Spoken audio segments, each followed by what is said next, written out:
आज का टॉपिक है वेन आरेख, जिसे अंग्रेजी में वेन डायग्राम कहते हैं।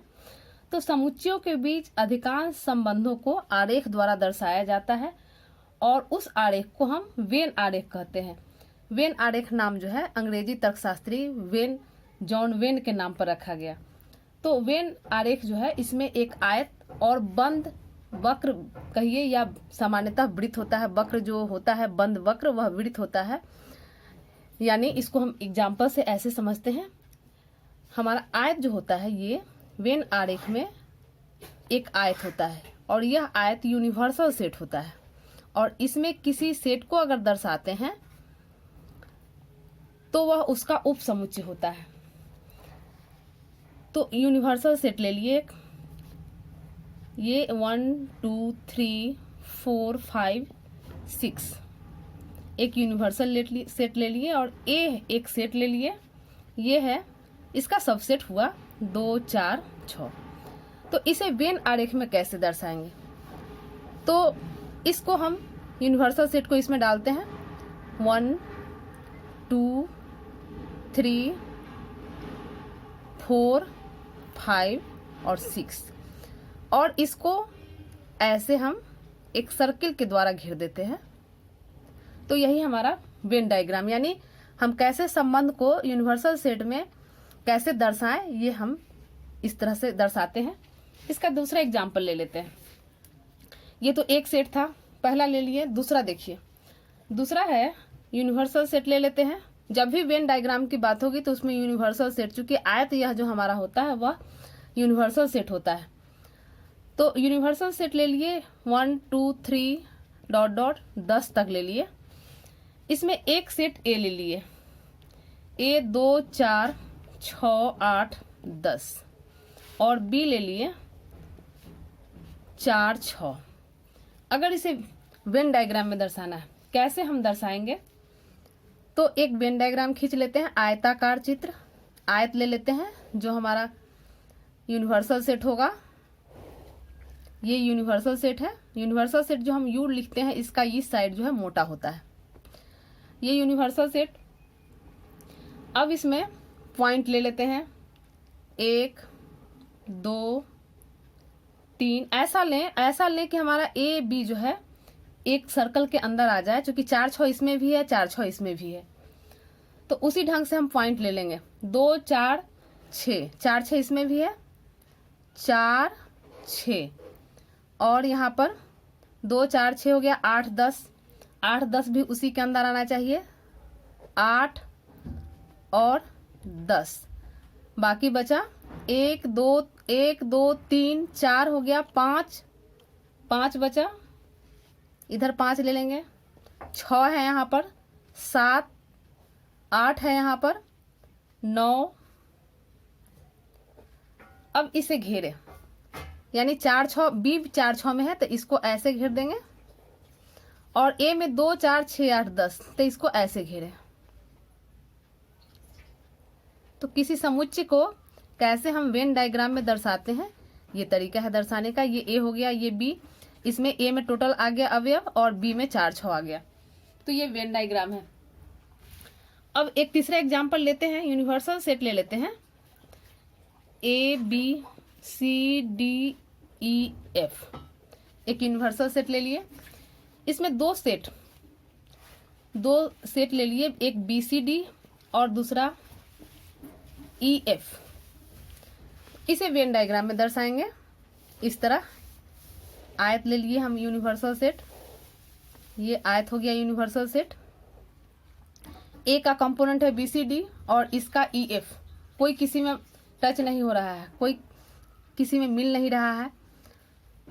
तो ए बी सी डी ले लिए, उसके बाद ई एफ और इसको ऐसे घेर दिए। बी सी डी इसमें आ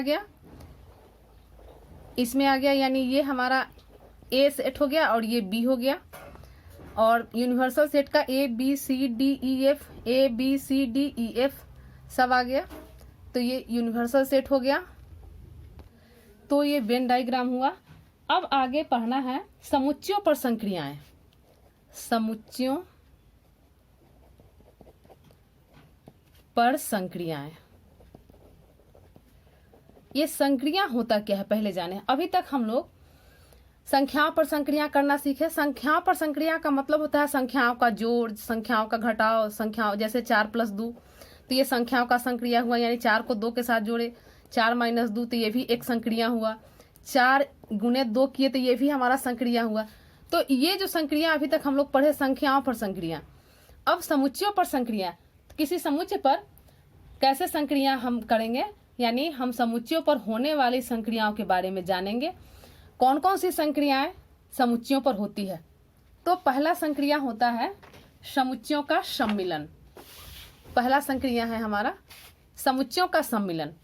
तो दो समुच्चयों ए और बी का सम्मिलन वह समुच्चय है जिसमें ए के सभी अवयव के साथ बी के भी सभी अवयव हो। यानी ए का जो अवयव होगा उस ए और बी का सम्मिलन जो निकालेंगे तो उसमें ए के सभी अवयव के साथ बी का भी सभी अवयव होना चाहिए। सम्मिलन को ये यू, कैपिटल यू से सम्मिलन को हम लोग सूचित करते हैं। तो इसको एक एग्जाम्पल से देखते हैं प्रतीकात्मक रूप में। यानी इसको पहले जान ले कैसे लिखते हैं, यानी ए यूनियन बी को व्यापक फॉर्म में कैसे लिखेंगे। इसको लिखेंगे x such that x belong in A. चूंकि यह मैथमेटिकल फॉर्म है, इसी चीज को ये भाषा के रूप में है, इसको हम मैथमेटिकल फॉर्म में ऐसे करेंगे कि दो समुच्चय ए और बी का सम्मिलन वह समुच्चय है जिसमें ए के सभी अवयव के साथ बी के भी सभी अवयव हो। यानी एक्स बिलोंग इन ए या x belong in B. Mathematical रूप में हम इसे ऐसे लिखते हैं। अब इसको एक एग्जाम्पल से समझते हैं। ए बराबर ले लेते हैं 1 2 3 4 और बी बराबर 3 4 5 6। तो ए यूनियन बी निकालना है। तो ए यूनियन बी, ए का मेंबर लिख लेंगे 1 2 3 4, यूनियन बी का मेंबर 3 4 5 6। यूनियन में है कि चूंकि दोनों का अवयव लिखाना चाहिए लेकिन रिपीट नहीं, चूंकि यहाँ 3 4 इसमें भी है तो एक बार लिखेंगे। यानी इसमें हो जाएगा 1 2 3 4 5 6। यानी ए का सभी मेंबर एक आ गया 1 2 3 4 और बी का भी टोटल मेंबर 3 4 5 6 3 4 5 6 आ गया। इसमें हम लोग ध्यान रखेंगे कि कोई भी अवयव दोबारा न लिखा जा सके, नहीं लिखा है। अब ए यूनियन बी को वेन डायग्राम में कैसे दर्शाएंगे, जैसे ये जो है व्यापक रूप में, तो इसको ऐसे वेन डायग्राम में दर्शाएंगे। इसको ए है बी है, यानी ये ए सेट हो गया और ये बी, ये यूनिवर्सल सेट हुआ और इसका ये क्षेत्र जो है ये हमारा ए यूनियन बी हो गया। अब इसको इस एग्जाम्पल में समझते हैं। तो एक डायग्राम लेते हैं, वेन डायग्राम। एक आयत है, ये हमारा यूनिवर्सल सेट है। ए का मेंबर है 1 2 3 4, 1 2 3 4 5, बी का भी मेंबर है 5 3 4 5 6, तो उसी ढंग से ले लेंगे। अब इसको वृत्त से घेर देंगे और बी का भी मेंबर ऐसे घेर देंगे। ये सेट ए हो गया और ये सेट बी। तो ये जो एग्जाम्पल लिए इसका ए यूनियन बी, इसको हम आयत चित्र से इस तरह दर्शाएंगे। तो ये पहला संक्रिया हो गया समुच्चयों का सम्मिलन। अब समुच्चयों के सम्मिलन की संक्रिया के कुछ गुणधर्म है। पहला गुणधर्म, इसका गुणधर्म जान लें। गुणधर्म ये सम्मिलन का पहला गुणधर्म, ए यूनियन बी बराबर बी यूनियन ए होता है। इसको एग्जाम्पल में बनाएंगे। A union B, B union A, इसको क्रम विनिमय नियम कहते हैं। एग्जाम्पल में इसे निकालेंगे, हमारा यही आ जाएगा। यानी यहाँ भी देखिए ए यूनियन बी जो आया, बी यूनियन ए करेंगे तब भी वही आएगा। अगर मेंबर उलटफेर आता है तो मान में कोई फर्क नहीं। जैसे बी यूनियन, यहाँ पर देख लीजिए, बी यूनियन ए करते हैं तो बी का मेंबर है 3 4 5 6, लिख देंगे 3 4 5 6 और ए का 1 2 3 4, तो 3 4 लिखा चुका है, तो यहाँ पर 1 2। तो पीछे हम बता चुके हैं पिछले कक्षा में कि ये जो है अवयव हम इधर उधर भी लिखा जाए तो मान में कोई फर्क नहीं होता है, इसे लिखेंगे बात वही होगा। तो ए यूनियन बी बराबर बी यूनियन ए, इसे कहते हैं क्रम विनिमय नियम। क्रम विनिमय नियम पीछे हम लोग पढ़ चुके हैं इसको। दूसरा A union B union C, ये बराबर A union B union C, जैसा कि हम लोग इसको जान चुके हैं। ये एसोसिएटिव लॉ होता है, हिंदी में कहते हैं साहचर्य नियम। साहचर्य नियम। तीसरा पॉइंट, ये सब इसका गुण धर्म है। ए यूनियन फाई, यूनियन में क्या होता है देखिए, फाई चूंकि रिक्त समुच्चय है और ए सेट है, यानी इसमें कुछ न कुछ मेंबर है। तो अभी यूनियन में क्या करते हैं कि दोनों के मेंबर को हम लोग लिखते हैं मिलाकर, तो यहाँ तो फाई में कोई मेंबर ही नहीं है, तो बाकी जो बचा हुआ ए का ही मेंबर सब आएगा, इसलिए ए यूनियन फाई ए के बराबर होगा। इसको तत्समक नियम कहते हैं, तत्समक नियम। चौथा ए यूनियन ए, यानी ए को ए के साथ यूनियन निकालेंगे तो ये ए ही रह जाएगा, ये बर्गसम नियम। और पांचवा यूनिवर्सल सेट के साथ यूनियन, ध्यान रखेंगे यूनिवर्सल सेट और ये यूनियन दोनों यू ही है, लेकिन इसका जो है ये एक साइड मोटा होता है। तो यूनिवर्सल सेट का ए के साथ यूनियन निकालेंगे तो ये यूनिवर्सल सेट, चूंकि यूनियन में मिलाया जाता है, तो मिलाया जाता है तो हमेशा बड़ा सेट ही आता है। दो सेट को मिलाते हैं तो बड़ा सेट ही आता है, इसमें ये यूनियन हमारा यूनिवर्सल सेट बड़ा सेट है, तो ये यूनिवर्सल सेट का ए के साथ यूनियन यूनिवर्सल सेट आएगा और ये कहाएगा यूनिवर्सल सेट का नियम। तो समुच्चयों का सम्मिलन, पहला संक्रिया समुच्चयों का सम्मिलन। अब दूसरा संक्रिया चलते हैं। दूसरा संक्रिया है समुच्चयों का सर्वनिष्ठ। समुच्चयों का सर्वनिष्ठ, इसे अंग्रेजी में इंटरसेक्शन ऑफ सेट्स कहते हैं। तो समुच्चय ए और बी का सर्वनिष्ठ उन सभी अवयवों का समुच्चय है जो ए और बी दोनों में उभयनिष्ठ हो। इसे ये उल्टा यू कहें, इस ढंग से जो लिखते हैं, कैपिटल यू जो यूनियन का जो लिखते हैं इसी का उल्टा लिखें, ये यूनियन और इसका उल्टा लिख दे तो इंटरसेक्शन, यानी ये उल्टा यू कहें तो इस चिन्ह से सूचित करते हैं। तो इसे अब इस चीज को मैथमेटिकल रूप में ऐसे लिखेंगे, A intersection B is equal to x such that x belong in A और x belong in B. Union में याद होगा, यहाँ यूनियन में या यहाँ पर या लिखते हैं कि या तो ए में हो या बी में, लेकिन इंटरसेक्शन में एक्स जो है दोनों में होना चाहिए, एक्स ए में भी होना चाहिए और एक्स बी में भी होना चाहिए। अब इसे एक एग्जाम्पल से देखते हैं, जैसे ए बराबर 1 2 3 4 ले लेते हैं, बी बराबर 3 4 5 6, तो ए इंटरसेक्शन बी निकालते हैं। तो ए और बी का सर्वनिष्ठ उन सभी अवयवों का समुच्चय है जो ए और बी दोनों में है। तो हम देखेंगे कि ए और बी में कौन कौन है, तो 3 4 ए में भी है और 3 4 बी में भी है, तो ए इंटरसेक्शन बी हो जाएगा 3 4। अब इसका व्यापक रूप में जो है इसका हम इंटरसेक्शन वेन डायग्राम में कैसे दर्शाते हैं, तो ये आयत ले लिए यूनिवर्सल सेट, इसमें एक सेट ये और एक सेट ये ए बी, तो ये पोर्शन जो दोनों में आता है ये पोर्शन जो हो गया यही ए इंटरसेक्शन बी, ये ए इंटरसेक्शन बी कहलाया। अब इस एग्जाम्पल को वेन डायग्राम में कैसे दर्शाते हैं इसे देख लें। एक वेन डायग्राम ले लिए, आयत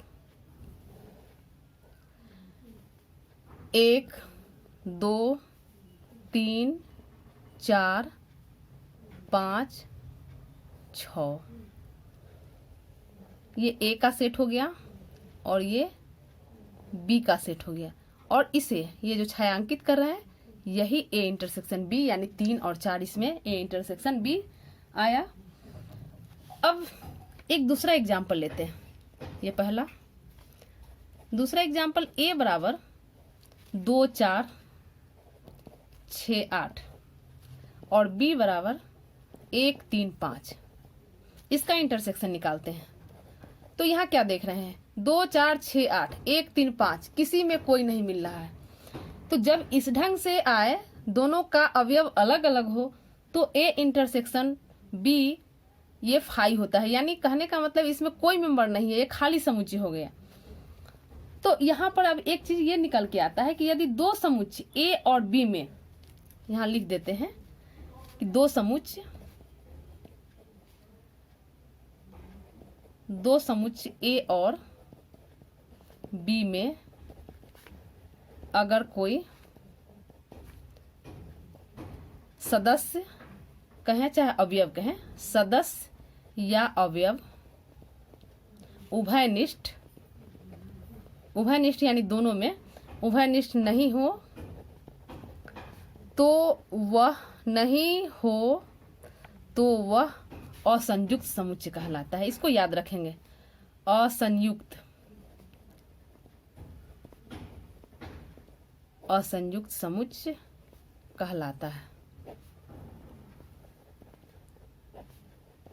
इस पॉइंट को एकदम हमेशा याद रखेंगे कि अगर ए इंटरसेक्शन बी अगर फाई आए, यानी दो समुच्चयों का इंटरसेक्शन अगर फाई आए, तो वह असंयुक्त समुच्चय कहलाएगा।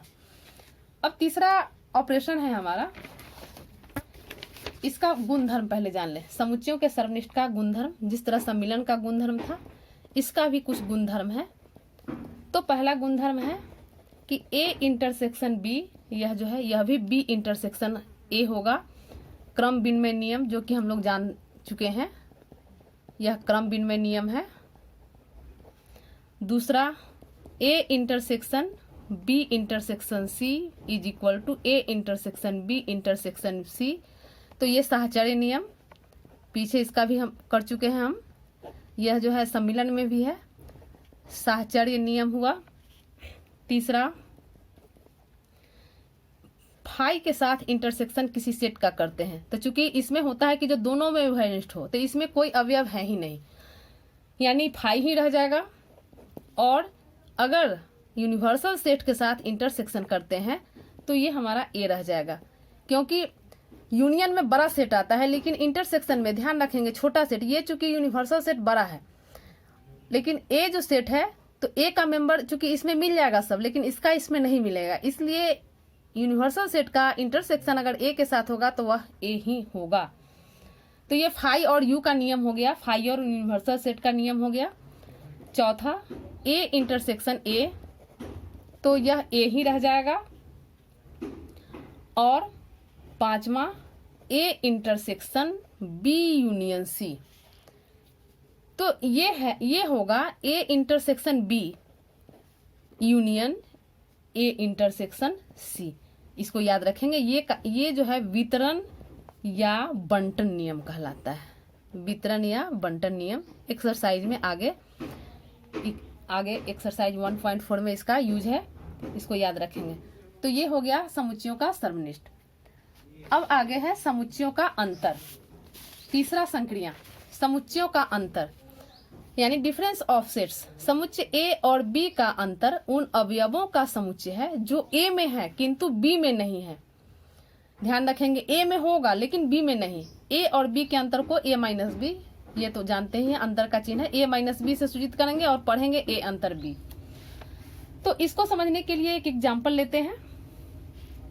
ए बराबर 1 2 3 4 5 6 और बी बराबर कुछ भी ले लेंगे, उसी के अनुसार सेट कर लेंगे, 2 4 6 8। तो ए डिफरेंस बी यानी ए अंतर बी निकालते हैं। तो देखिए, ए और बी का अंतर उन अवयवों का समुच्चय है जो ए में है किंतु बी में नहीं। तो ए में क्या है, 1 2 3 4 5 6 मिल रहा है, 2 4 2 4 6 2 4 6 है, बाकी बचा 1 3 5, यानी ये बी में नहीं है। तो यहाँ पर ए अंतर बी हो जाएगा 1 3 5। अगर यही बी अंतर ए निकालना हो तो देखिए बी अंतर ए 2 4 6 इसमें मिल रहा है, पहले बी का लिखाएगा तो बी का 2 4 6 मिल रहा है, 8 नहीं मिल रहा है, तो ये 8 हो जाएगा। यानी इसको हम कह सकते हैं कि ए अंतर B is not equal to B अंतर ए। अब इसको हम दर्शाएंगे कैसे वेन डायग्राम में, ए अंतर बी को, तो एक डायग्राम ले लेते हैं। ये ए और बी, ए बी, इसमें 1 3 5 1 3 5 डालेंगे, 2 4 6 दोनों में मिल रहा है, तो यहाँ 2 4 6 और यहाँ पर 8। तो ये क्षेत्र जो हो गया, यहाँ वेन डायग्राम में चूंकि क्षेत्र दर्शाना होता है, ये क्षेत्र जो हो गया ये छोड़कर ये हमारा ये क्षेत्र ए अंतर बी हुआ। तो यही हमारा समुच्चयों पर संक्रिया हुआ। 3 तरह का संक्रिया हम लोग देखें। इन संक्रियाओं को आप लोग अच्छे से देख लें ताकि अगले एक्सरसाइज में यानी एक्सरसाइज 1.4 में इशारे का प्रयोग है, आप लोग देख लें। धन्यवाद।